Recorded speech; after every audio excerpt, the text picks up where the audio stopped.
Hi. Thanks, Meg, for organizing this, and Jane for suggesting me. Thanks to Off the Richter Scale and Litquake. These are all from The Doctor's Wife. The Woods. It's after lunch, and the doctor's wife has given Anne and her siblings 2 packets of saltine crackers each and told them to play hard until she calls them for dinner. Anne thinks that's fine. She doesn't want to be inside. On stormy spring days like this, the lake roils with inky waves and becomes the Atlantic Ocean. The world is in black and white like a newsreel. It's up to Anne and her siblings to defend the United States against the Germans. The 3 kids have white blonde hair, blue eyes, and their last name is Hagen. Do they care that this is a German name? No. They prepare for the grim battle. Bob is 10, Anne is 8, and Chrissy is 6. They drag the overturned metal fishing boat into position on the sand, and now the boat is a bunker.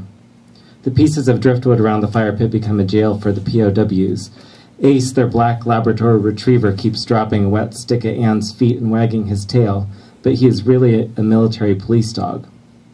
Bob props oars against the boat, shoving the paddles into the sand and pointing the handles out to sea so that the Americans have cannons with which to hit the approaching destroyers. But the German attack is brutal. "Retreat," Bob yells. Anne runs, feeling the hot, fetid breath of the enemy behind her. She runs past the house, down the driveway, across the street, and into the woods, pushing through the jungle of blackberry bushes, pine saplings. She turns past the hermit's shack, stomping on ferns, pushing aside alder shoots tangling under the canopy of Douglas firs. Anne meets her siblings at the tree house, a ramshackle collection of boards they've wedged in the crotch of a giant tree.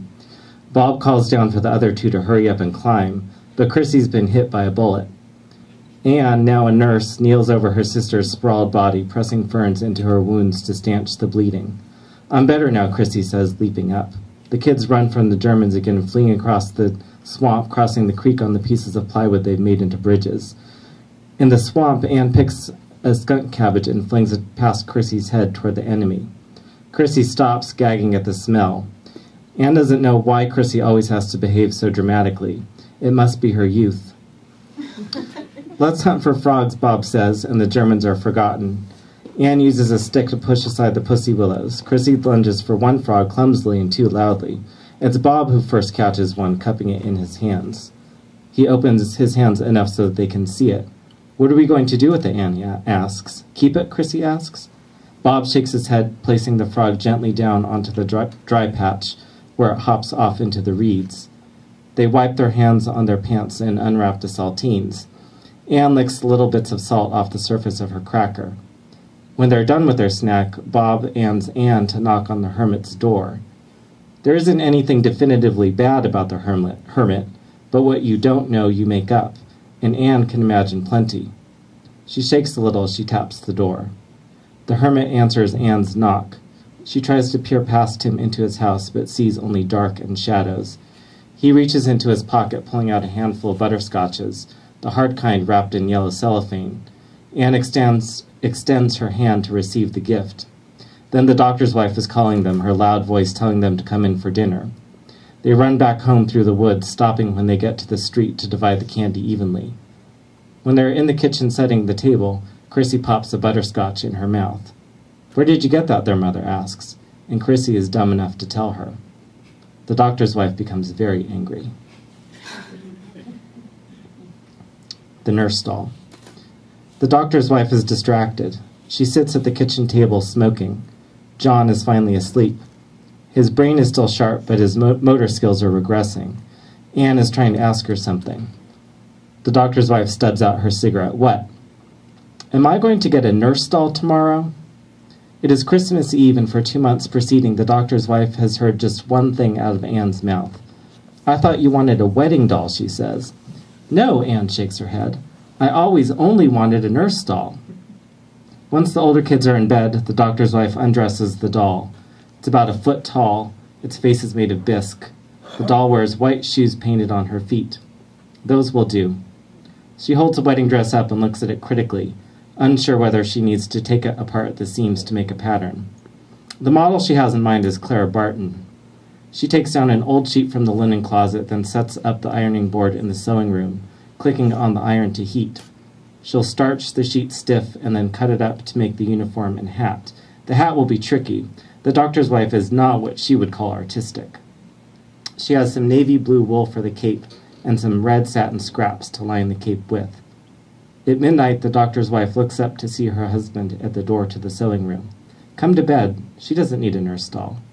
But you do what you can do. She's very spoiled, is all the doctor's wife can think to say.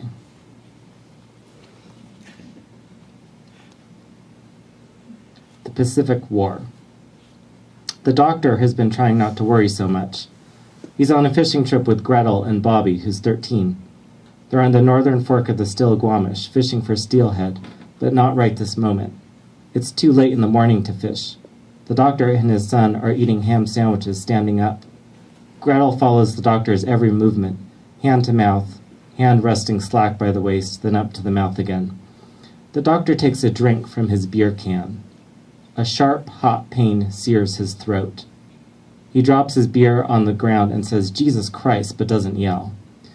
Gretel laps up the spilled beer as it seeps into the riverbank. He didn't yell because he doesn't like to yell, but he wishes he did. You never expect a bee sting to hurt as much as it does. "Bee stung my throat," the doctor says by way of explanation to his son. "Is the bee still in there?" asks Bob. "I'm pretty sure I swallowed it," the doctor says, surprised to think that this is true. "Where's the stinger?"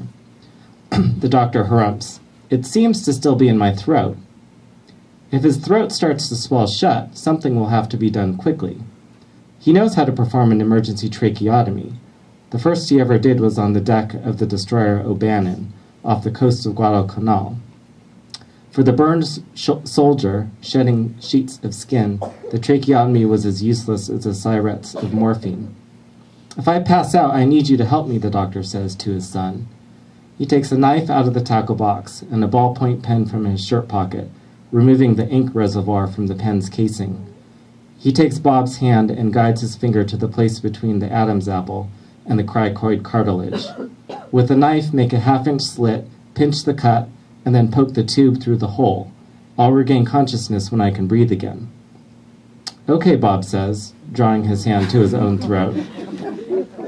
"Probably you won't have to do it," the doctor says, handing his son the pen. Gretel, done with the beer, moves closer to the doctor, putting her head under his right hand.